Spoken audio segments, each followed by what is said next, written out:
यह कहानी है एक ऐसे दानव की जो लोगों को मारकर उनका ही रूप धारण कर लेता है। 8.2 IMDb रेटिंग के साथ हम देखने वाले हैं south horror suspense thriller movie Aranmanai 4 इंच। कहानी की शुरुआत असम से होती है, जहां एक पंडित जी अपनी बेटी के साथ छोटी नाव में होते हैं। ये दोनों एक मंदिर की ओर जा रहे थे, जहां आज एक बड़ा उत्सव था। यात्रा के दौरान पंडित जी की बेटी का हाथ थोड़ा कट जाता है और उसका खून पानी में मिल जाता है।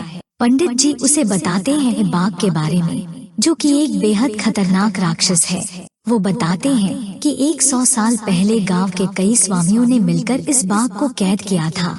यात्रा के दौरान पंडित जी का चप्पू फंसकर टूट जाता है और अगले ही क्षण हम उनकी बेटी को कच्ची मछली खाते हुए देखते हैं। दरअसल बाघ को इसी जगह पर पानी में कैद किया गया था और पंडित जी की बेटी के खून और चप्पू के उसी जगह पर लगने से वह आजाद हो गया था। बाघ पंडित जी की बेटी को मार चुका था और उसका रूप भी ले चुका था। पंडित जी यह सब समझ जाते हैं और तभी मंदिर में देवी मरियम्मा की पूजा शुरू हो जाती है। पूजा के समय बाघ कमजोर पड़ जाता है और इसी का फायदा उठाकर पंडित जी बाघ की आत्मा को एक लोटे में कैद कर लेते हैं। अब बाघ पंडित जी की सभी बातें मानने को विवश था। पंडित जी उससे कहते हैं, क्योंकि तुमने मेरी बेटी को मारा है, अब से तुम हमेशा के लिए मेरी बेटी बनकर ही रहोगे, ताकि उनकी पत्नी को कभी पता ना चले कि उनकी बेटी अब इस दुनिया में नहीं रही। कहानी 10 साल बाद तमिलनाडु में आती है, जहां एक वकील सर्वानंद पर फोकस है। वो पूरी ईमानदारी से केस लड़ता है और इसी वजह से उसका धंधा ठीक से नहीं चल रहा था। तभी उसके पास एक कपल आता है, जिनके माता पिता उनकी शादी के खिलाफ थे। पहले तो सर्वानंद कहता है, वही करो जो तुम्हारे माता पिता कहते हैं, लेकिन जब लड़की के पापा उसे जबरदस्ती वहां से ले जाते हैं और कहते हैं, तू उसी से शादी करेगी जिससे मैं कहूँगा, सेल्वी। यह सुनते ही सर्वानंद को अपनी बहन की याद आ जाती है और वह सभी गुंडों को इज्जत से धोकर उनकी शादी करवा देता है। आज से 10 साल पहले जब सर्वानंद के पिता जिंदा थे, तब वे सेल्वी की शादी के बिल्कुल खिलाफ थे, खासकर क्योंकि ये एक लव मैरिज थी। इसी वजह से सेल्वी को घर से भागना पड़ा। अब वह कहीं दूर रहती है, जिसके बारे में सर्वानंद को कोई खबर नहीं है। पिछले 10 साल से उसने अपनी बहन को देखा भी नहीं है। इसके बाद हम सेल्वी को देखते हैं, जो अपने पति के साथ एक छोटे से गांव में खुशी खुशी रह रही है। उनके 2 प्यारे बच्चे हैं, बड़ी बेटी शक्ति और छोटा बेटा सर्वानंद। लेकिन फिर एक दिन सेल्वी का पति सुबह सुबह जॉगिंग के लिए जंगल की ओर निकलता है। अचानक ही वो धुएं की गिरफ्त में आ जाता है। तभी बाघ उस पर हमला कर देता है और उसे मार डालता है। अगले ही पल वो सेल्वी के पति का रूप ले लेता है और अपने अगले शिकार की तलाश में घर लौट आता है। घर लौटते ही वह सेल्वी से बच्चों के बारे में पूछने लगता है। यहाँ से सेल्वी को अपने पति पर शक होने लगता है, लेकिन इससे पहले कि वह कुछ समझे, बाघ उसे भी मारकर उसका रूप ले लेता है। उसी समय गांव वाले आ जाते हैं और बाघ, जो अब सेल्वी का रूप ले चुका है, न चाहते हुए भी उन्हें सेल्वी के पति की लाश देखने के लिए उनके साथ जाना पड़ता है। वहीं एक यूट्यूबर रवि था, जो वहां वीडियो शूट कर रहा था। तभी रवि को वहां शक्ति मिलती है, जो सिर पर चोट लगने के कारण कुएं के पास बेहोश पड़ी हुई थी। वह कुएं में झांकता है और अंदर सेल्वी की लाश को देखता है, लेकिन उसने अभी अभी अपनी आंखों से सेल्वी को गांव वालों के साथ जाते हुए देखा था। वो गांव वालों को सब बताता है, पर कोई उस पर यकीन नहीं करता। इसी दौरान सर्वानंद को खबर मिलती है कि उसकी बहन ने खुद को मार लिया है और उसके पति की मौत हार्ट अटैक से हो गई है। यह सुनते ही सर्वानंद एकदम टूट जाता है और तुरंत अपनी आंटी के साथ सेल्वी के गांव पहुंचता है। वहां उसे पता चलता है कि सेल्वी का पति एक आर्किटेक्ट था, जो पुराने घरों को फिर से बनाकर उन्हें अच्छे दामों पर बेचता था। लेकिन अब उसकी मौत हो चुकी थी, काम अधूरा रह गया था, पैसे फंस गए थे। इन सब चीजों को सुलझाने के लिए सर्वानंद कुछ दिनों के लिए वहीं रहने का फैसला करता है। सर्वानंद पुलिस को समझाने की कोशिश करता है कि उसकी बहन आत्महत्या कर ही नहीं सकती थी, लेकिन 2 दिन बाद उस गांव में मरियम्मा देवी की पूजा होनी थी। यह एक बहुत बड़ा फेस्टिवल था, जो हर 10 साल में एक बार होता है। फेस्टिवल के दौरान लाखों लोग इस छोटे से गांव में आते हैं, इसलिए पुलिस ने सेल्वी के केस को नजरअंदाज कर दिया। उधर घर में कुछ अजीब गतिविधियां शुरू हो जाती हैं, खासकर सर्वानंद जूनियर के साथ।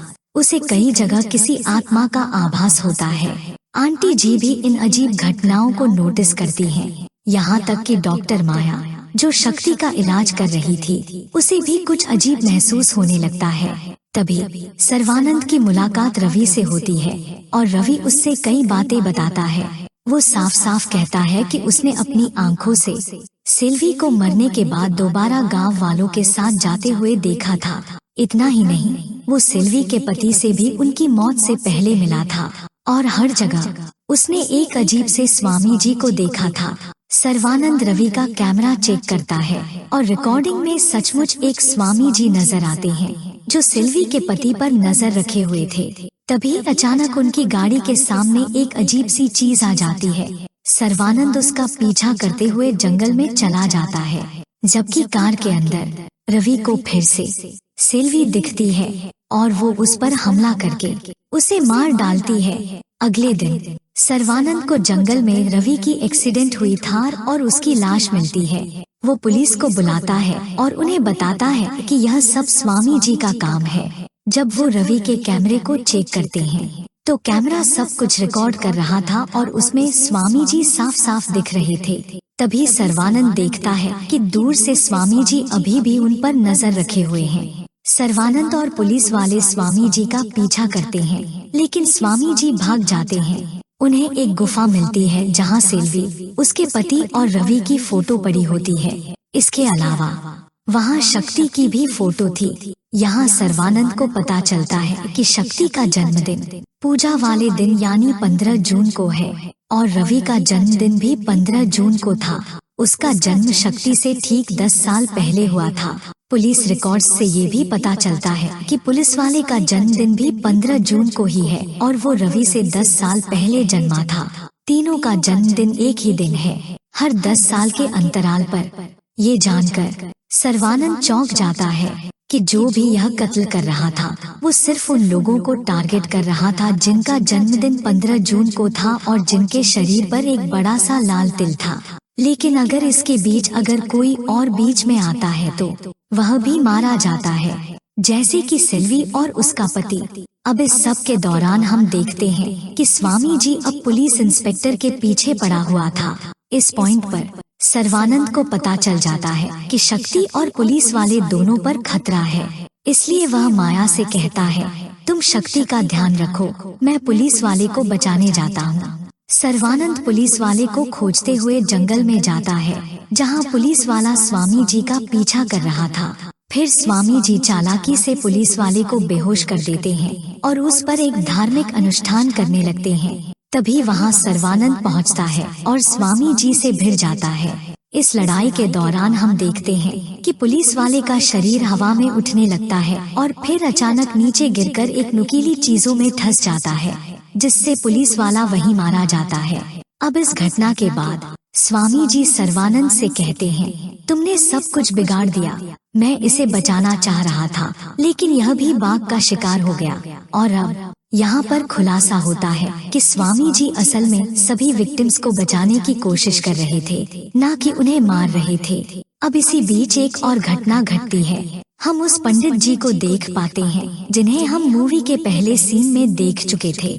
वही पंडित जी जिनकी बेटी बाघ बन चुकी थी। वह मंदिर में पूजा के लिए आए हुए थे, लेकिन अचानक मंदिर के टॉप को देखकर वह घबरा जाते हैं, क्योंकि वह लोटा जिसमें बाघ की आत्मा कैद थी वह वहाँ से गायब था और वह तुरंत ही घर की ओर दौड़ पड़ते हैं। इसके बाद सीन कट होकर फिर से पंडित जी पर आता है। अब वह अजीब सा बर्ताव कर रहे थे और वह शक्ति के घर पहुँच जाते हैं और उससे मिलने की जिद करने लगते हैं। ऐसे में पंडित जी को घर के अंदर आने दिया जाता है, लेकिन घर के अंदर सेल्वी की आत्मा थी जो अपने बच्चों की रक्षा कर रही थी। वह बार बार पंडित जी पर हमला करने लगती है, लेकिन पंडित जी को लगने वाली सारी चोटें अपने आप ही ठीक हो रही थी। लेकिन तभी सेल्वी की आत्मा पंडित जी को घसीटकर घर से बाहर निकाल देती है। यह सारा दृश्य माया और आंटी जी देख रही थी और इस घटना के बाद घर के सभी लोग बहुत डर गए थे। अब सबको समझ आता है कि वह सिल्वी की आत्मा थी, जो असलियत में बच्चों के साथ खेलने की कोशिश किया करती थी। अगले दिन स्वामी जी को पुलिस कस्टडी में लाया जाता है, जहां वह सबको बताते हैं, दरअसल मैं असम से हूँ और हमारे यहाँ 100 साल पहले पुराने स्वामी जी लोगों ने एक बाघ को कैप्चर किया था। बाघ एक बेहद खतरनाक प्राणी था, जो जमीन और पानी दोनों जगह रह सकता था, जो 10 साल पहले एक पंडित जी के हाथों आजाद हो गया था। लेकिन उसी समय माता की पूजा संपन्न हो गई और पंडित जी ने उसकी आत्मा को अपने लोटे में कैद कर लिया और उसे अपनी बेटी बनाकर असम से यहाँ आ गए, क्योंकि पंडित जी नहीं चाहते थे कि स्वामी जी और उनके लोग यह जान पाएं कि बाघ आजाद हो चुका है। उन्हें डर था कि उनसे उनकी बेटी छिन जाएगी और पंडित जी ने मंदिर के सबसे ऊपर वह लोटा छुपा दिया जिसमें बाघ की आत्मा कैद थी, ताकि बाघ उस लोटे तक कभी न पहुंच सके। लेकिन पंडित जी की बेटी, जो असल में बाघ थी, उसे एक दिन यह पता चलता है कि उसकी आत्मा मंदिर के ऊपरी हिस्से में कैद है। वह मंदिर के एक आदमी को पैसे देकर लोटा निकलवा लेती है, जिससे उसकी आत्मा आजाद हो जाती है। इसी कारण पंडित जी मंदिर के ऊपर के हिस्से को देखकर घबरा गए थे, क्योंकि उन्हें समझ आ गया था कि वहां से लोटा निकाल लिया गया है। और जब पंडित जी अपने घर पहुंचते हैं तो उन्हें पता चलता है कि बाघ ने पहले ही उनकी पत्नी को मारकर उसका रूप ले लिया है। फिर बाघ ने पंडित जी को भी मार दिया और उनका रूप धारण कर लिया। और पिछली रात जो शक्ति से मिलने आए थे, वह असली पंडित जी नहीं बल्कि बाघ थी। सर्वानंद उनसे पूछता है, यह बाघ सिर्फ उन्हीं को टारगेट क्यों करती है जिनका जन्मदिन 15 जून को है और जिनके शरीर पर वह लाल तिल है, और वह भी खास तौर पर उसी दिन जिस दिन पूजा होती है, हर 10 साल बाद, यानी 15 जून को। स्वामी जी बताते हैं, बाघ अभी काफी कमजोर है और शक्तिशाली बनने के लिए उसे 3 ऐसे लोगों की जान लेनी होगी जिनका जन्म एक ही तारीख को हुआ हो, खासकर उस तारीख को जिस दिन मारियम्मा देवी की पूजा होती है, यानी 15 जून। इन लोगों के शरीर पर जो लाल तिल है वह शक्ति तिल है। अगर बाघ 3 ऐसे लोगों को पूजा से ठीक पहले मार देता है तो वह असीमित शक्तियों वाला हो जाएगा, इतना शक्तिशाली कि इस दुनिया में भगवान भी उसे रोक नहीं पाएंगे। इसलिए बाघ सिल्वी के पति को मारकर उसके माध्यम से शक्ति तक पहुंचने की कोशिश कर रहा था। लेकिन सिल्वी ने आईने में देखकर समझ लिया था कि उसके पति के रूप में कोई शैतानी शक्ति है, इसलिए उसने अपनी जान की बाजी लगाकर अपने बच्चों की सुरक्षा की। लेकिन बाघ ने सिल्वी को कुएं में फांसी लगाकर मार दिया। इसके बाद बाघ ने सिल्वी का रूप ले लिया और शक्ति को मारने की कोशिश की, लेकिन ऐन वक्त पर गांव वाले वहां पहुंच गए थे। और क्योंकि सिल्वी के शरीर को जलाया नहीं गया बल्कि दफनाया गया था, इसलिए उसकी आत्मा अब भी हमारे बीच है। वह पृथ्वी छोड़कर नहीं गई और अब अपने घर में रहकर अपने बच्चों की रक्षा कर रही है। पिछली रात सिल्वी की आत्मा ही थी जिसने पंडित के रूप में आए बाघ को घर से घसीटकर बाहर फेंक दिया था। अब तक बाघ रवि और पुलिस वाले को पहले ही मार चुका है और उसे बस अब शक्ति को मारना है ताकि वह असीमित शक्तियों वाला बन जाए। यह सुनते ही सर्वानंद तुरंत घर की ओर भागता है। दूसरी ओर पुलिस स्टेशन में बाघ हमला कर देता है और स्वामी जी को मारकर उनका शरीर धारण कर लेता है। इसके बाद बाघ, जो अब स्वामी जी के रूप में था, तंत्र मंत्र के सहारे सिल्वी की आत्मा को उस जगह खींच लाता है जहां सिल्वी की आत्मा, जो अपने बच्चों के साथ खेल रही थी और उनके साथ घुल मिल गई थी, उस जगह पहुंच जाती है और स्वामी जी से लड़ाई शुरू कर देती है। इनके बीच एक जबरदस्त फाइट होती है, जिसके बाद स्वामी जी बहुत सारी आत्माओं का सहारा लेते हुए सिल्वी को हरा देते हैं और उसकी आत्मा को उसके शरीर में डाल देते हैं। इसके बाद स्वामी जी सिल्वी के शरीर को जला देते हैं, जिससे उसकी आत्मा हमेशा के लिए आजाद हो जाती है। तभी इस जगह पर सर्वानंद भी पहुंचता है, लेकिन तब तक बहुत देर हो चुकी होती है। जाते जाते सिल्वी की आत्मा अपने बड़े भाई सर्वानंद से कहती है, मेरे बच्चों को किसी भी तरह बचा लो। इसके तुरंत बाद स्वामी जी घर पहुंचते हैं मारने के लिए, लेकिन डॉक्टर माया चालाकी से शक्ति को लेकर वहां से निकल जाती है।